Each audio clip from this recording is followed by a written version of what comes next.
You often hear me say that soul recovery is about turning the attention to ourselves. It's that inner part of ourselves that is changing, that is taking control of the only thing that we have control of, which is our thoughts, our emotions, our reactions. This is an episode about the inner process, about how we can really do the deep dive into our own spiritual practice, our own internal healing. Who do we talk to? Who do we share it with? How do we express what's going on with us? When do we share it with the people in our lives? It's complicated. It has balance. It's not one way or another way, but this is my discussion of how I'm using soul recovery to heal. I hope you enjoy the episode. My name is Reverend Rachel Harrison, and this is the Recover Your Soul podcast, a spiritual path to a happy and healthy life. I started Recover Your Soul after having profound changes in my life from my recovery of alcoholism, control addiction, and codependency. I was guided to share the tools and principles of spirituality and soul recovery to help others transform their lives as mine was transformed. For us to overcome external circumstances, we must first turn the attention to ourselves, focusing on inner change.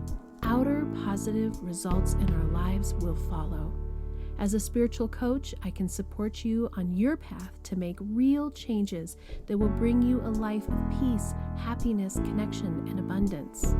Visit the website recoveryoursoul.net to book coaching sessions, read the blog, listen to some of my original music, and subscribe to receive email updates.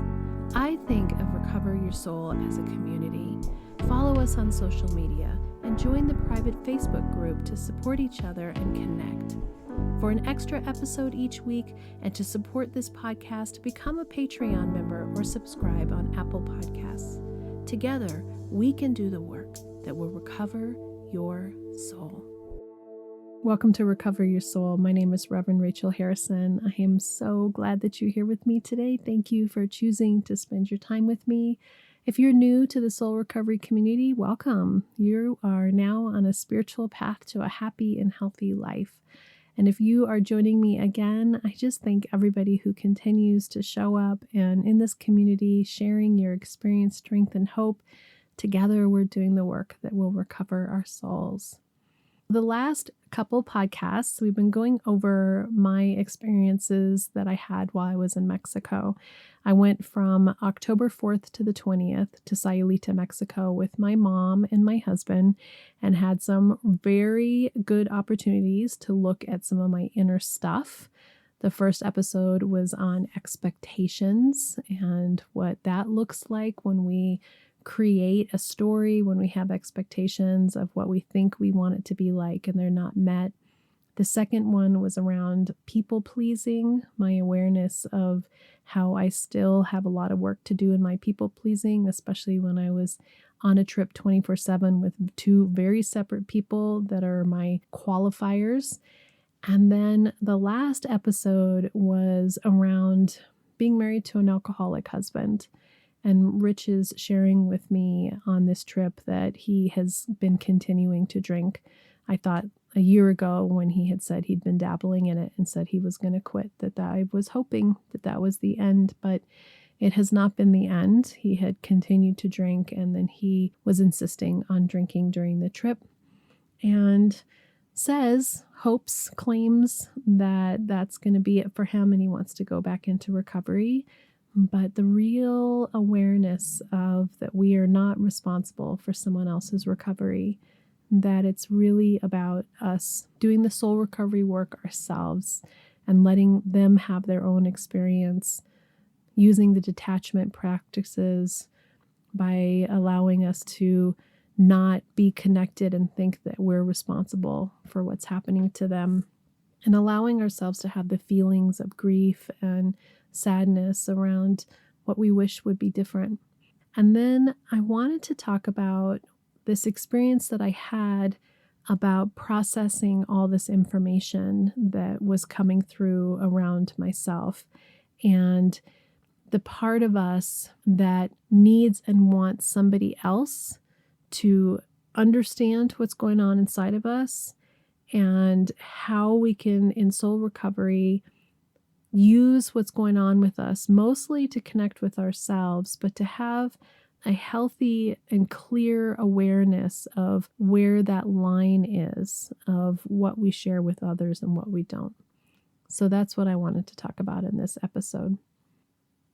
I know for me that in the past, what I really wanted was I wanted to process out everything that was happening in my own mind with the person that I was having the issues with. So using Rich as my main example, my main qualifier, all those years where we fought all the time, right? So what is fighting?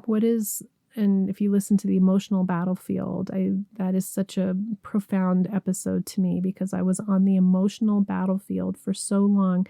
And part of that was really wanting the other person to really understand where I'm coming from, what my hurt is, what my pain is, why what you're doing or saying or how you're being or what the circumstances are, why they're affecting me in a negative way, and wanting them to see it, feel it, get it the way that I see it, so that maybe they'll change, so that maybe they'll see it different. So maybe I'll be right. Maybe it'll come together that they change what they think or feel.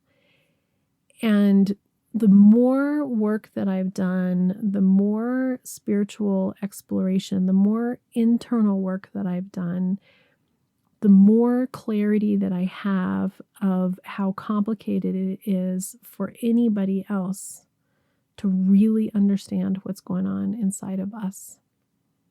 In the bonus episodes in the last month, on the Friday bonus episodes, for those of you who are Apple Podcast subscribers or Patreon members, I went over the 4 agreements by Don Miguel Ruiz.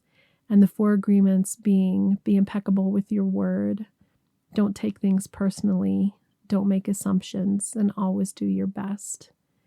What I love about those that's so interesting is how much we take things personally and how easy it is to make assumptions and how we aren't impeccable with our word. And then we're not doing our best, right? And through all of that is this hardship that comes. If you listen to the 3 episodes prior to this about expectation and my awareness that I had about how I can set up a story, an expectation of what I want and how I think it's going to be. And then when it's not like that, I'm really uncomfortable, I'm disappointed, I'm frustrated. And was I going to lay into those disappointments and those frustrations and be bummed out and pissed? Or can I accept what is? Can I allow what completely is and relax into whatever it is, right? Whether it's loud music and construction at the Airbnb that you're at in Mexico, and all the things that happened and what I expected that trip to be like, and then just letting it be exactly what it was, and then actually enjoying exactly what it was and not wishing it was different, not wasting my time wishing. And then the people pleasing, and then Rich admitting that he was still drinking and is going to drink on the trip. I mean, so much of what was going on was huge internal stuff for me about how I perceive the world, what is my responses, what are my reactions, what's my take on it, how am I going to choose to see it, right? One of the main things I say, it is as I choose to see it. Now, in the past, I would have really overprocessed and talked the crap out of it with Rich, which doesn't always work because part of what we're processing is we're processing what they're being in our lives, how we feel about it. Now, how they feel about it is how they feel about it, but we want them to see and understand how we feel about it. And so what it ends up feeling like to them is that we're beating them up, that we're not happy with them, that we're displeased with who they are. And those things might be true at that moment. That might be how we think and feel. what I had this major awareness that I wanted to share with the soul recovery community about this internal process that we're doing and about the importance of us not quieting our voice, but the value and the importance of us having the internal process that doesn't actually need everybody in our lives that we're with. And it also includes that part of us that wants to go to somebody and complain about it. And we want to go to somebody and we think that we're processing it, but what we're actually doing is we're making it grow because we're complaining about it. And my hope in my sharing this experience that I've had with all of you is that I'm not actually complaining, that I'm sharing my internal workings, part of me that is finding healing from it, that is having massive awarenesses of where my hooks are, where I might be wishing that it was different, where I might be having some of my control issues. Those places where if I can see it, I can do something about it. So when we go to some friends, we have friends that we can have healthy communication with that are good listeners, that aren't there to just tell us what to do, to change it for us, to think that they're supposed to fix it for us. You need to be able to have friends where you can say, can you just listen and help me process this out? And maybe they ask a few questions, maybe they have some reflection, maybe they can mirror something for you. But it's not about getting somebody on your side to try to see your point about, yeah, well, no wonder he's being an asshole. Or, of course, you were being treated poorly in this situation. How dare they? We're not talking about that kind of quote unquote support. We're talking about the importance of having those special friends that is a sounding board. Now, for me, what I have found, and I encourage people that do soul recovery coaching with me, spiritual coaching with me, is the value of journaling. I know that on this trip, I really anticipated that I was going to have a lot more time to work, right? To be able to be creating courses, to be able to be creating the content, to even maybe start to write the book that I want to write. But what ended up happening was that I had this profound ability to use the journal to pour out these new awarenesses and things that I was seeing and feeling about myself to my higher power, to a aspect of myself that is my fullest, healthiest, truest self, that could actually allow myself to release the pain, to release the need to be right, to release some of the hurt and the grief, to have more acceptance. And what I wanted to share with you that's so interesting is that it feels strange to be doing it with yourself. And I know that when I have somebody that I go to that is like when people come to me for coaching, you're going specifically to be guided and to be supported and to be led into a pattern that's going to help you to your greatest spiritual good. And those relationships and those supports and that coaching can be so profound and is so important because we can let our minds start to rehash our victim story. Oh, poor me, my husband won't quit drinking, And of course, I feel miserable about that and all the things that happen, that we continue to keep the emphasis on the other person, the circumstance, why something else should be different, versus having somebody that can be there for us to support us seeing what is, accepting what is, finding the ability to let go of what needs to be let go of, accept what needs to be accepted. And for me, the journal pages are such a huge way of allowing myself that space to have that experience in a safe and healthy environment that is about connecting to my higher power, to my highest self, and releasing the need to process it with the person that I'm working through the stuff with. So then it comes down to the part that says, okay, so I've been working on these issues myself in my journal, or potentially with a chosen person as a coach or as a trusted friend who is helping you get to your highest good. Then what is the communication that you have with that other person with whom you want to share these things with, right? I think this is the part that's so interesting is we need to and want to share our experiences with the people in our lives that we share our lives with. And sometimes it's sharing the pain, and sometimes it's sharing what's happening with us, and sometimes it's sharing our anger. But what I am feeling like I'm wanting to share with you is really looking at when it's the right time to have that kind of communication and process with the other person.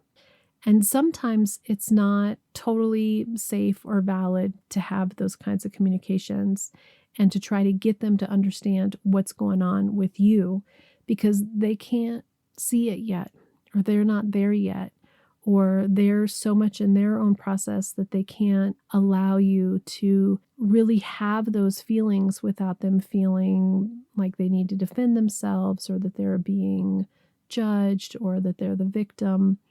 And that it's okay to not have to process everything with everyone around you.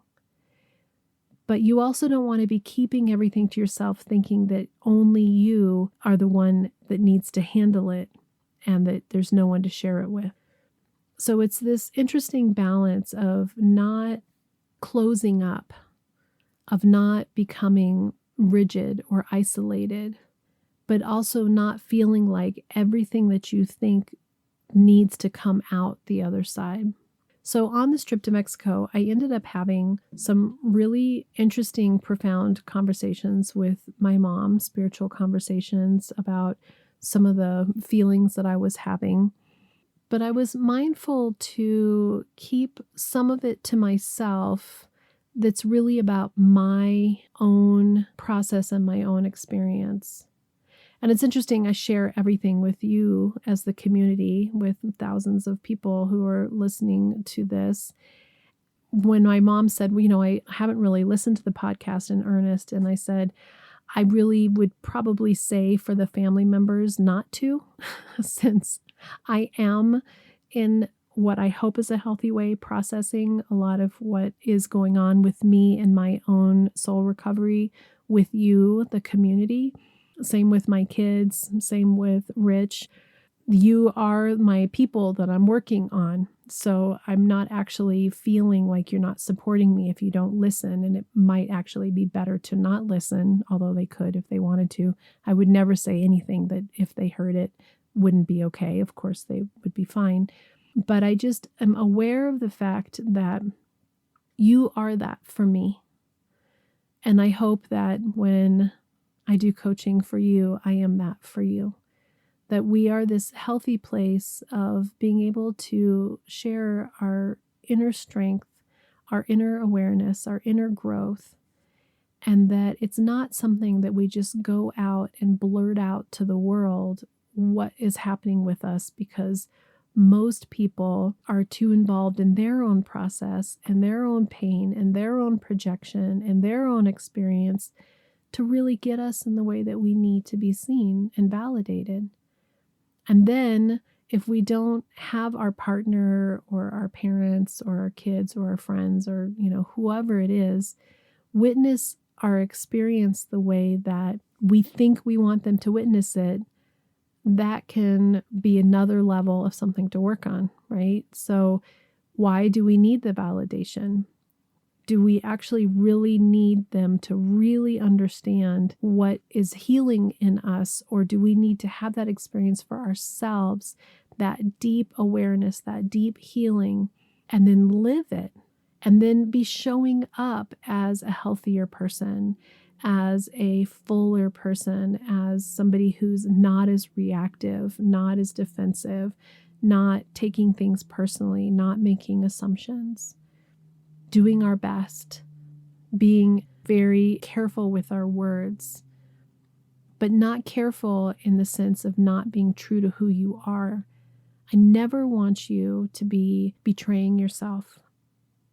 I never want you to be showing up in a way that you feel like is small or closed or afraid. What we're learning is we're learning to take our power back. We're learning how to have the clarity of who we are without the need of all this external approval that we've needed our whole lives. Started with our parents and then moved down to every relationship we've ever had.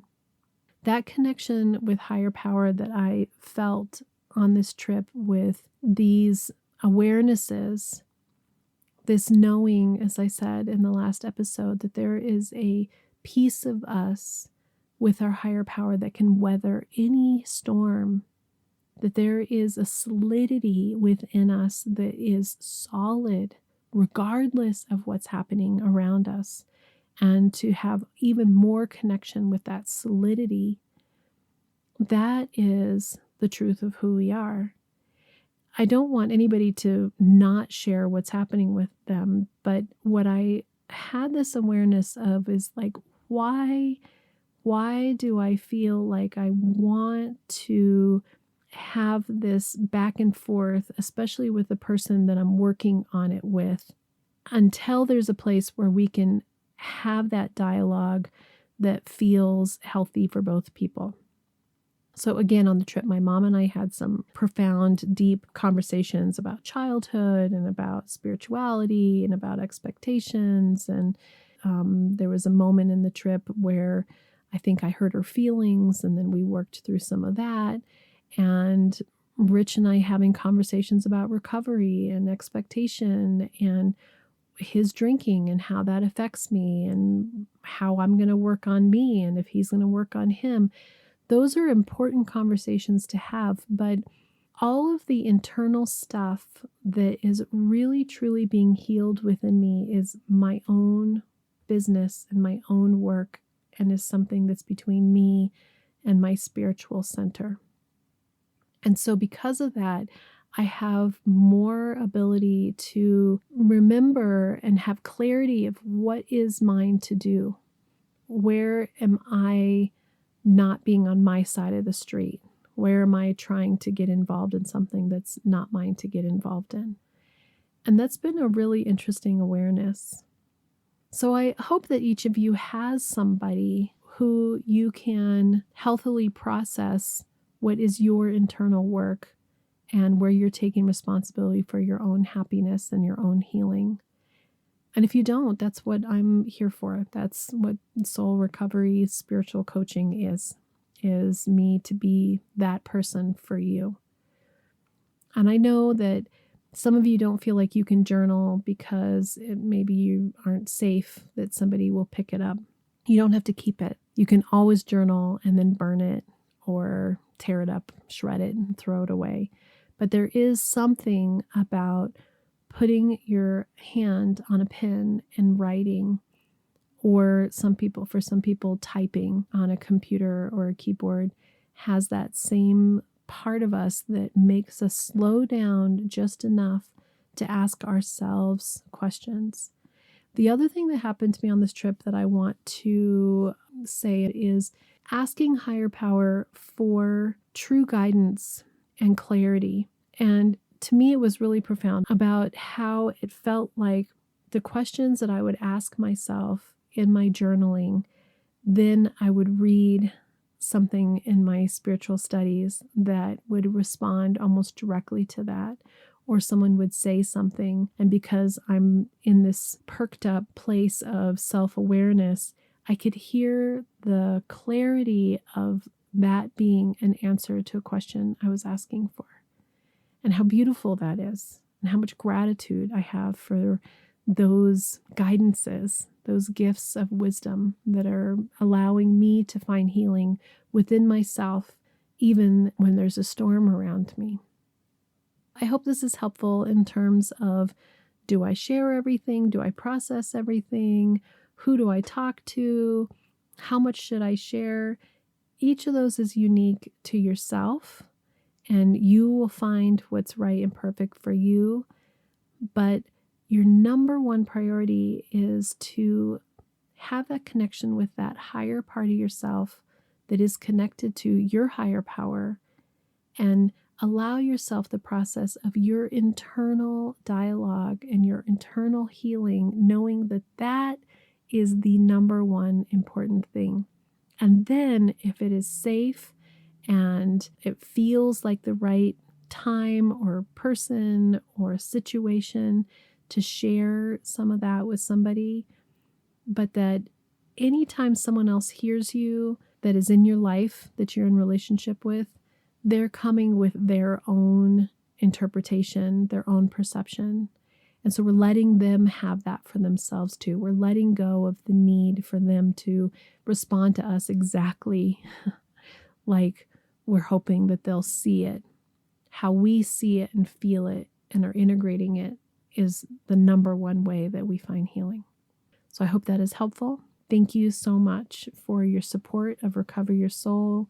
Thank you to everybody who's coming to the support groups once a month, all of you that are making donations, having soul recovery sessions, sharing this podcast with friends and family, doing the reviews, subscribing, following. All those things are helping this to be able to reach an even larger audience, because together we're doing the work that will recover our souls. Until next time, namaste. Are you wondering, how do I go deeper on my path to soul recovery? Or how do I support this great podcast? Well, here's how. Here's your call to action. If you're ready for real inner change and would like to work directly with me, visit the website and book a coaching session. I'm here to support you on your unique path. I'm here to help you let go of the past, to deepen your connection with your higher power, whatever that is for you, and to discover and then step forward into a happy and healthy life. You can also become part of our soul recovery community. One way is to join the support group. It's the first Monday of every month. It's by Zoom from 6 to 7 p.m. Mountain Time, and you can register on the website to get your Zoom link. Recover Your Souls on social media. Of course, there's Facebook, Instagram, TikTok, lots of ways to connect, and there's even a private Facebook group that will allow for more communication and conversation about soul recovery. There is also an extra bonus episode every Friday if you are an Apple Podcast subscriber or Patreon member. I'd also love all of the listeners to subscribe on the website so that I can keep you informed on what's going on with the podcast, the community, with me, and anything that's up and coming and new and great about soul recovery. Also, if you just take a little bit of time to give me 5 stars, a quick review, and to share the podcast with your friends and family, we're helping even more people to have soul recovery in their lives. If this podcast is providing you spiritual nourishment and inspiration, thank you for going to the website and pushing the donate button, whatever donation feels right to you. This means so much to me because I have this enormous mission of sharing soul recovery with the world, and your donations, your bookings, your subscriptions, your being part of this community is helping that to happen. Together, we can do the work that will recover your soul.